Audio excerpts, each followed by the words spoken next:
Thank you. If you're just tuning in, you're watching a live webcast with Mr. Lyndon LaRouche. Now, two things I'd like to just say quickly. Number one, there was an announcement, a public admission, a mea culpa, you could say, by the IMF chief economist, Oliver Blanchard, publicly admitting that he was incompetent when it came to economic forecasting, saying, I'm very sorry, but I did not fully understand how austerity would undermine the economic growth of Greece and the rest of the countries in Europe.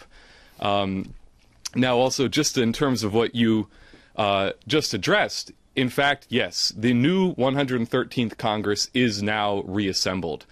This last week actually saw the unprecedented continuation of the 112th Congress into the new year, through New Year's Eve and into the beginning of 2013. As soon as they left, the 113th Congress assembled, and the LaRouche PAC was in Washington in force yesterday and had a very substantial impact on this new Congress. And the support for Glass-Steagall is unprecedented, including among several freshman senators. So obviously everything that Mr. LaRouche is saying tonight has to be seen in that political light. Now, with that said, I'd like to ask Jason to come to the podium and pose a question regarding this subject. Thanks. Well, yeah, this is the first part of the platform, as you were discussing, was Glass-Steagall. So there is a major push for Glass-Steagall again in the new Congress. As Matt had mentioned, there are a number of freshman senators, congressmen who have already come out in support of Glass-Steagall.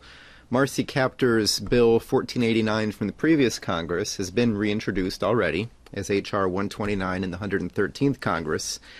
And the discussions that we had yesterday and earlier in the week indicate there's a lot of openness for this. However, it's also good to remember that we had almost 90 co-sponsors. There were almost 90 co-sponsors to Marcy Kaptur's 1489 in the last Congress, and it wasn't passed. So having a lot of support in terms of the number of people who were in favor of something or who would vote yes on it if it came to that isn't a measure of what will actually occur and what will actually get done. Now, Mr. LaRouche, you've been speaking recently about the need to identify a leadership group within the population. You estimated it as somewhere around 5% of the general population. It might be somewhat larger in the Congress, one would hope so.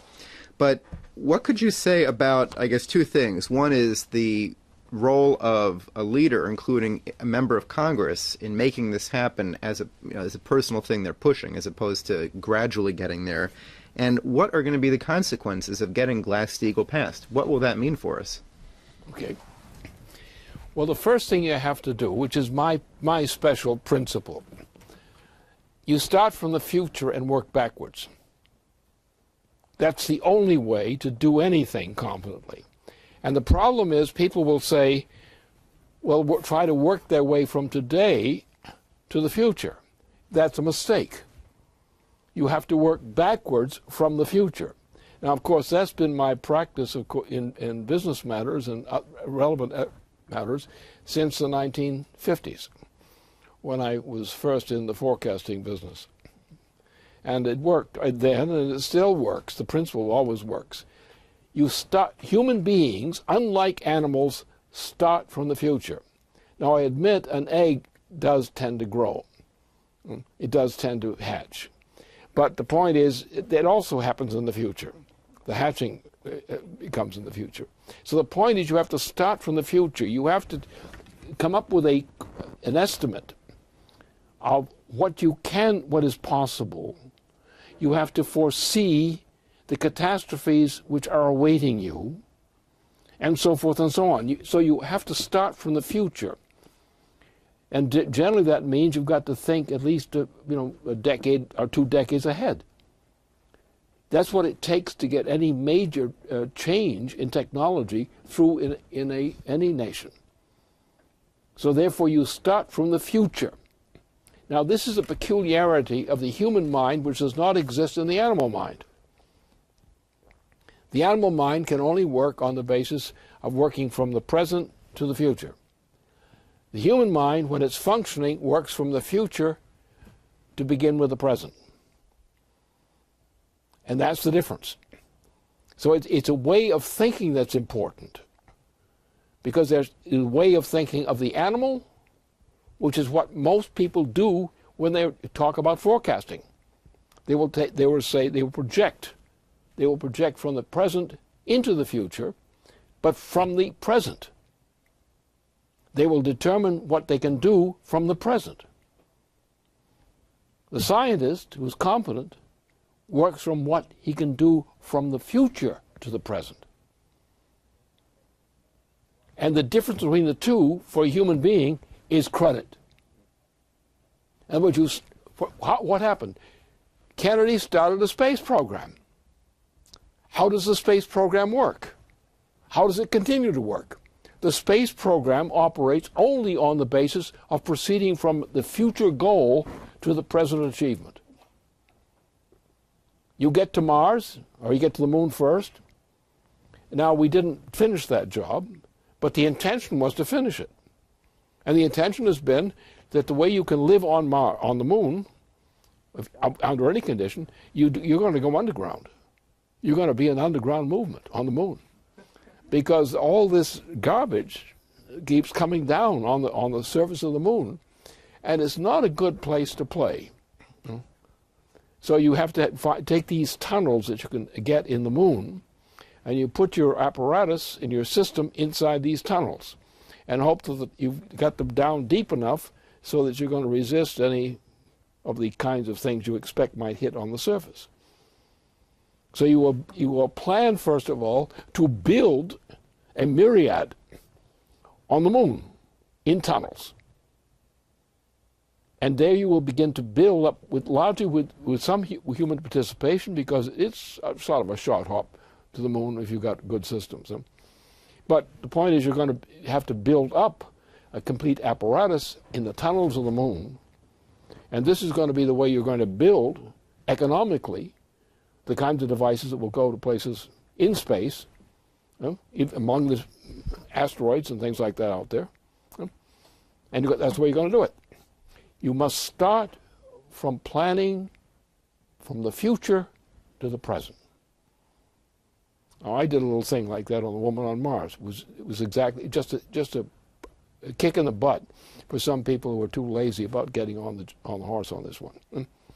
But that's the way it works. You have to plan for a point in the future where something is going to happen. You will then work your way backward from the future to see if you can do every step on the way to that point. And so therefore what we want to get young people out of the dumps, out of the drug yards and similar places, and get them into technological training and university training of good quality. A good quality means it starts from the future. You take the most advanced conceptions in physical science, or an approach to physical science. You take the most advantageous standpoint. You define that, cross-check it, think about it.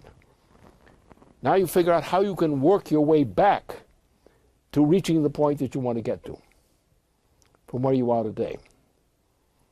And that's the only way this will work. That's the way I work. It's the way I forecast.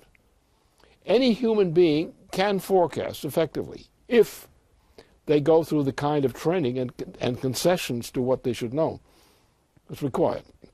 If you're starting from today to build your way to a future, you're going to find yourself sliding backwards more than going forward.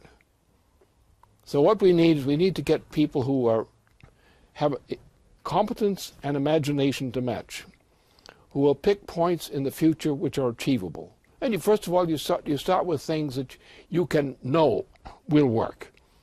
Something that will work 5 years from now, or over a period of 5 years, or over 10 years, or something like that. And you take that, but I would say we have to take 2 generations, 50 years. And the general perspective should be programs which are based on a 50-year perspective, with increments in between. And you won't finish it up that way, but you will start doing it that way because you will have given yourself a task, and your experience in trying to accomplish that task, even in the planning phase, will build up your competence, and you probably get pretty close to what you thought you could do.